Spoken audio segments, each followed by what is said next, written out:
America Israel ನಡೆಸಿದ ದಾಳಿಯಲ್ಲಿ Iran ಸರ್ವೋಚ್ಚ ನಾಯಕ ಆಯತುಲ್ಲಾ ಅಲಿ ಖಮೇನಿ ಹತ್ಯೆಯನ್ನ ಅಮೆರಿಕ ಅಧ್ಯಕ್ಷ ಡೊನಾಲ್ಡ್ ಟ್ರಂಪ್ ದೃಢಪಡಿಸಿದ್ದಾರೆ.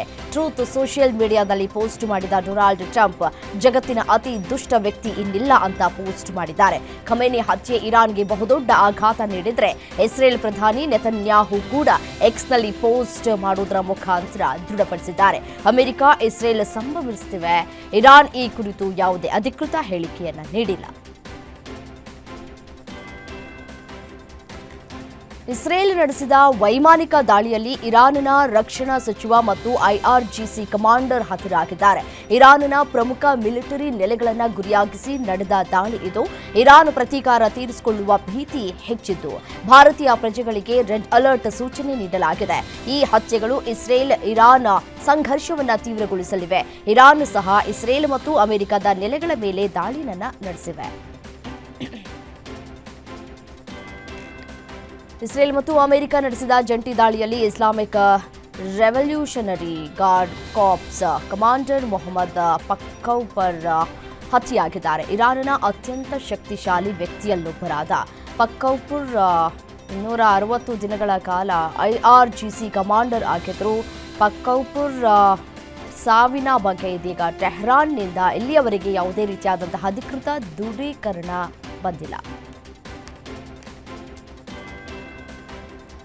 ಅಮೆರಿಕ ಮತ್ತು ಇಸ್ರೇಲ್ ಜಂಟಿಯಾಗಿ ಇರಾನ್ ಮೇಲೆ ದಾಳಿ ನಡೆಸ್ತಾ ಇದ್ದಂತೆ ಮಧ್ಯಪ್ರಾಚ್ಯ ಮತ್ತೆ ಪ್ರಕ್ಷುಬ್ಧವಾಗಿದೆ. ಇಸ್ರೇಲ್ ಇರಾನ್ ಮೇಲೆ ನಡೆಸಿದಂತಹ ಭೀಕರ ದಾಳಿಯಲ್ಲಿ 201 ಮಂದಿ ಬಲಿಯಾಗಿದ್ದಾರೆ. ಇರಾನ್ ರಾಜಧಾನಿ ಟೆಹರಾನ್ ಅನ್ನ ಗುರಿಯಾಗಿಸಿಕೊಂಡು ಇಸ್ರೇಲ್ ದಾಳಿ ನಡೆಸಿದ್ದು ಇರಾನ್ ಸುಪ್ರೀಂ ನಾಯಕ ಆಯತುಲ್ಲಾ ಅಲಿ ಖಮೇನಿಗೆ ಸಂಬಂಧಪಟ್ಟಂತಹ ಕಚೇರಿಗಳ ಮೇಲೂ ಕೂಡ ದಾಳಿ ನಡೆದಿದೆ. ಇರಾನ್ ಮತ್ತು ಇಸ್ರೇಲ್ ನಡುವೆ ಯುದ್ಧದ ಕಾರ್ಮೋಡ ಹೆಚ್ಚಿದ್ದು ಇರಾನ್ ಮೇಲೆ ಇಸ್ರೇಲ್ ಮತ್ತಷ್ಟು ಕ್ಷಿಪಣಿಗಳನ್ನು ಹಾರಿಸಿದೆ. ಇರಾನ್ ಮೇಲೆ 250 ಫೈಟರ್ ಜೆಟ್ಗಳಿಂದ ನಿರಂತರ ದಾಳಿ ನಡೆಸಿದ್ದು ಇತಿಹಾಸದಲ್ಲಿಯೇ ಅತಿ ದೊಡ್ಡ ದಾಳಿ ಇದಾಗಿದೆ.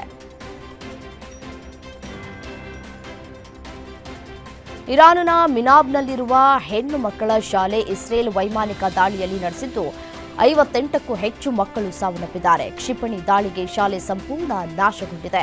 ಶಾಲೆಗೆ ಅಪ್ಪಳಿಸಿದಂತಹ ಕ್ಷಿಪಣಿಯಿಂದ ಶಾಲೆಯಲ್ಲಿದ್ದಂತಹ ಮಕ್ಕಳು ಸಾವನ್ನಪ್ಪಿದ್ದು ಅಮೆರಿಕ ಇಸ್ರೇಲ್ ಮಿಸೈಲ್ನಿಂದ ಭಾರೀ ಹಾನಿಯಾಗಿದೆ. 400ಕ್ಕೂ ಹೆಚ್ಚು ಕ್ಷಿಪಣಿಗಳ ದಾಳಿಯಿಂದ ಇರಾನ್ ತತ್ತರಿಸಿ ಹೋಗಿದೆ. ದುಬೈನಲ್ಲಿ ಪರಿಸ್ಥಿತಿ ಇನ್ನೂ ಭೀಕರವಾಗಿದ್ದು ಬುರ್ಜ್ ಖಲೀಫಾ ಬಳಿಯೂ ಇರಾನ್ ಡ್ರೋನ್ ದಾಳಿ ನಡೆಸಿದೆ. ಯುಎಇ ಮೇಲೆ ಇರಾನ್ ನಿರಂತರ ಕ್ಷಿಪಣಿಗಳ ದಾಳಿ ಮಾಡ್ತಾ ಇದ್ದು ಜನರು ಒಳಗೆ ಇರುವಂತೆ ಮತ್ತು ಜಾಗರೂಕರಾಗಿ ಇರುವುದಕ್ಕೆ ಸರ್ಕಾರ ಕೇಳಿಕೊಂಡಿದೆ. ಮುನ್ನೆಚ್ಚರಿಕಾ ಕ್ರಮವಾಗಿ ಐಕಾನಿಕ್ ಬುರ್ಜ್ ಖಲೀಫಾದಲ್ಲಿನ ಜನರನ್ನ ಖಾಲಿ ಮಾಡುವುದಕ್ಕೆ ಸೂಚಿಸಿದ್ದಾರೆ. ಅಬುದಾಬಿಯಲ್ಲಿ ಇರಾನಿನ ದಾಳಿಯಿಂದಾಗಿ ಕನಿಷ್ಠ ಒಬ್ಬ ವ್ಯಕ್ತಿ ಸಾವನ್ನಪ್ಪಿದ್ದಾನೆ. ಇನ್ನೊಂದೆಡೆ ಗಲ್ಫ್ ರಾಷ್ಟ್ರವು ಇರಾನ್ಗೆ ಎಚ್ಚರಿಕೆಯನ್ನು ನೀಡಿದೆ.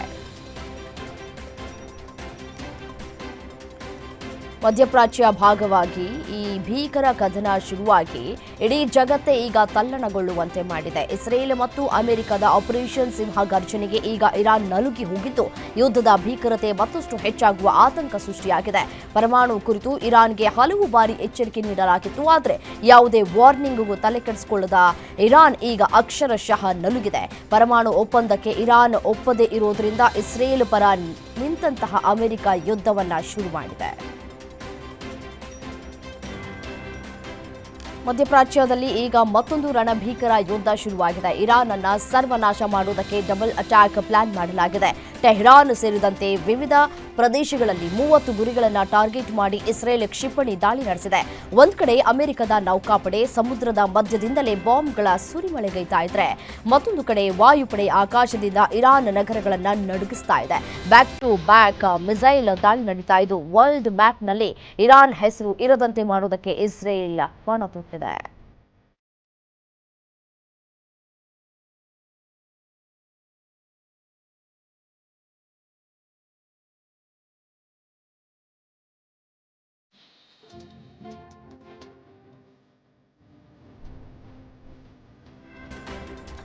ಇರಾನ್ ಮೇಲೆ ದಾಳಿ ನಡೆಸಿದಂತಹ ಮೊದಲ ಅಧಿಕೃತ ವಿಡಿಯೋವನ್ನು ಇಸ್ರೇಲ್ ಬಿಡುಗಡೆ ಮಾಡಿದೆ. ಇಸ್ರೇಲ್ ರಕ್ಷಣಾ ಪಡೆಗಳು ಆಪರೇಷನ್ ರೋರಿಂಗ್ ಲಯನ್ ಅಡಿಯಲ್ಲಿ ಪಶ್ಚಿಮ ಇರಾನ್ನ ನೂರಾರು ಗುರಿಗಳ ಮೇಲೆ ದಾಳಿ ನಡೆಸಿವೆ ಅಂತ ತಿಳಿಸಿದೆ. ಅಮೆರಿಕ ಇಸ್ರೇಲ್ ಜಂಟಿಯಾಗಿ ಈ ಕಾರ್ಯಾಚರಣೆ ನಡೆಸಿದಂತಹ ನಂತರ ಮಧ್ಯಪೂರ್ವ ದೇಶದಲ್ಲಿ ಉದ್ವಿಗ್ನತೆ ತೀವ್ರಗೊಂಡಿದೆ. ಇರಾನ್ ಮತ್ತೆ ಪರಮಾಣು ಬಾಂಬ್ ತಯಾರಿಕೆಗೆ ಸಜ್ಜಾಗ್ತಾ ಇದೆ ಎಂಬ ವರದಿಗಳ ಬೆನ್ನಲ್ಲೇ ಟ್ರಂಪ್ ಕೆಂಡಾಮಂಡಲರಾಗಿದ್ದಾರೆ. ಯಾವುದೇ ಕಾರಣಕ್ಕೂ ಇರಾನ್ ಜಗತ್ತಿನ ಪರಮಾಣು ಶಕ್ತಿಯಾಗಿ ಬೆಳೆಯೋದಕ್ಕೆ ಬಿಡೋದಿಲ್ಲ ಅಂತ ಸ್ಪಷ್ಟಪಡಿಸಿದ್ದಾರೆ. ನಾವು ಕಳೆದ 47 ವರ್ಷಗಳಿಂದ ಇರಾನ್ ಅನ್ನ ಟಾರ್ಗೆಟ್ ಮಾಡಿದ್ದೇವೆ. ಈಗ ಇರಾನ್ನ ಪ್ರತಿ ಕ್ಷಿಪಣಿ ನೆಲೆಗಳನ್ನು ಧ್ವಂಸ ಮಾಡುವ ಶಕ್ತಿ ನಮ್ಮ ಬಳಿ ಇದೆ ಅಂತ ಟ್ರಂಪ್ ಗುಡುಗಿದ್ದಾರೆ. ಇಸ್ರೇಲ್ ಇರಾನ್ ನಡುವಿನ ಯುದ್ಧದ ಕಿಡಿ ಈಗ ನೆರೆಯ ದೇಶಗಳಿಗೂ ಕೂಡ ಹರಡ್ತಾ ಇದ್ದು, ಕತಾರ್ನಿಂದ ಆತಂಕಕಾರಿ ವಿಡಿಯೋವೊಂದು ಹೊರಬಂದಿದೆ. ಇರಾನ್ ತನ್ನ ನೆರೆ ರಾಷ್ಟ್ರಗಳಲ್ಲಿರುವ ಅಮೆರಿಕದ ಮಿಲಿಟರಿ ನೆಲೆಗಳನ್ನು ಗುರಿಯಾಗಿಸಿಕೊಂಡು ದಾಳಿಯನ್ನು ನಡೆಸ್ತಾ ಇದೆ. ವಿಡಿಯೋ ಚಿತ್ರೀಕರಿಸ್ತಾ ಇದ್ದಂತಹ ವ್ಯಕ್ತಿ ಭಾರತೀಯ ಮೂಲದವರು ಅಂತ ಹೇಳಿ ಅಂದಾಜಿಸಲಾಗಿದ್ದು, ಕ್ಷಿಪಣಿ ತೀರಾ ಹತ್ತಿರದಲ್ಲಿ ಬೀಳ್ತಾ ಇರುವುದನ್ನು ಕಂಡು ಗಾಬರಿಯಿಂದ ತನ್ನ ಜೊತೆಗಿದ್ದವರಿಗೆ ಪಕ್ಕಕ್ಕೆ ಸರಿಯುವಂತೆ ಹೇಳಿದ್ದಾನೆ. ಇರಾನ್ನಲ್ಲಿನ ಪ್ರಸ್ತುತ ಪರಿಸ್ಥಿತಿ ಹಿನ್ನೆಲೆಯಲ್ಲಿ ಕತಾರ್ನಲ್ಲಿರುವಂತಹ ಭಾರತೀಯ ರಾಯಭಾರ ಕಚೇರಿ ಭಾರತೀಯ ಪ್ರಜೆಗಳಿಗೆ ಸಲಹೆ ನೀಡಿದ್ದು, ರಾಯಭಾರ ಕಚೇರಿ ಎಂದಿನಂತೆ ಕಾರ್ಯನಿರ್ವಹಿಸ್ತಾ ಇದೆ ಅಂತ ತಿಳಿಸಿದೆ. ಎಕ್ಸ್ ಜಾಲತಾಣದಲ್ಲಿ ಈ ಕುರಿತು ಪೋಸ್ಟ್ ಮಾಡಿದ್ದು, ರಾಯಭಾರ ಕಚೇರಿ ದಿನದ 24 ಗಂಟೆಯಲ್ಲೂ ಸಹಾಯ ನೀಡಲಿದ್ದು, ಯಾವುದೇ ಸಹಾಯಕ್ಕಾಗಿ 009745564750 ನಂಬರ್ಗೆ ಸಂಪರ್ಕಿಸುವಂತೆ ಕೋರಿದೆ. ಇರಾನ್ ಮೇಲೆ ಇಸ್ರೇಲ್ ಮತ್ತು ಅಮೆರಿಕ ದಾಳಿ ನಡೆಸಿದೆ. ಇದರಿಂದ ಮಧ್ಯಪ್ರಾಚ್ಯ ಹೊತ್ತಿ ಉರಿತಾ ಇದೆ. ಇರಾನ್ ಇಸ್ರೇಲ್ ಮೇಲೆ ಮಾತ್ರವಲ್ಲದೆ ಬೇರೆ ದೇಶಗಳಲ್ಲಿರುವಂತಹ ಅಮೆರಿಕದ ವಾಯು ನೆಲೆಗಳ ಮೇಲೂ ದಾಳಿ ನಡೆಸುವ ಮುಖಾಂತರ ಪ್ರತೀಕಾರ ತೀರಿಸಿಕೊಂಡಿದೆ. ಈ ಘಟನೆಯ ಬಗ್ಗೆ ಭಾರತ ಪ್ರತಿಕ್ರಿಯೆ ನೀಡಿದ್ದು, ಇಂದಿನ ಬೆಳವಣಿಗೆ ತೀವ್ರ ಕಳವಳಕಾರಿ ಅಂತ ಹೇಳಿದೆ. ಹಾಗೆ ಗಲಭೆ ಪೀಡಿತ ದೇಶಗಳಲ್ಲಿರುವಂತಹ ಭಾರತೀಯರು ಮುನ್ನೆಚ್ಚರಿಕೆಯನ್ನು ವಹಿಸಬೇಕು ಅಂತ ಹೇಳಿ ಸಲಹೆಯನ್ನು ಕೊಟ್ಟಿದೆ.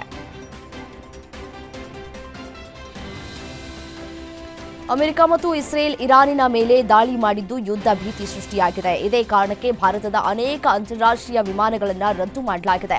ವಿಶೇಷವಾಗಿ ಮಧ್ಯಪ್ರಾಚ್ಯ ದೇಶಗಳಿಗೆ ಹೋಗಬೇಕಿದ್ದ ಎಲ್ಲಾ ವಿಮಾನಗಳನ್ನು ಕೂಡ ವಿಮಾನಯಾನ ಸಂಸ್ಥೆಗಳು ರದ್ದು ಮಾಡಿದ್ದು, ವಿದೇಶಕ್ಕೆ ತೆರಳಿದಂತಹ ಸಾವಿರಾರು ಭಾರತೀಯರು ವಿಮಾನ ನಿಲ್ದಾಣಗಳಲ್ಲಿಯೇ ಸಿಲುಕಿಕೊಂಡಿದ್ದಾರೆ. ಮಾಜಿ ಬಿಗ್ ಬಾಸ್ ಸ್ಪರ್ಧಿ ಡ್ರೋನ್ ಪ್ರತಾಪ್ ಸಹ ವಿದೇಶದಲ್ಲಿ ಸಿಲುಕಿಕೊಂಡಿದ್ದು, ವಿಮಾನ ನಿಲ್ದಾಣದಿಂದ ವಿಡಿಯೋ ಮಾಡಿ ಪರಿಸ್ಥಿತಿಯನ್ನ ವಿವರಿಸಿದ್ದಾರೆ.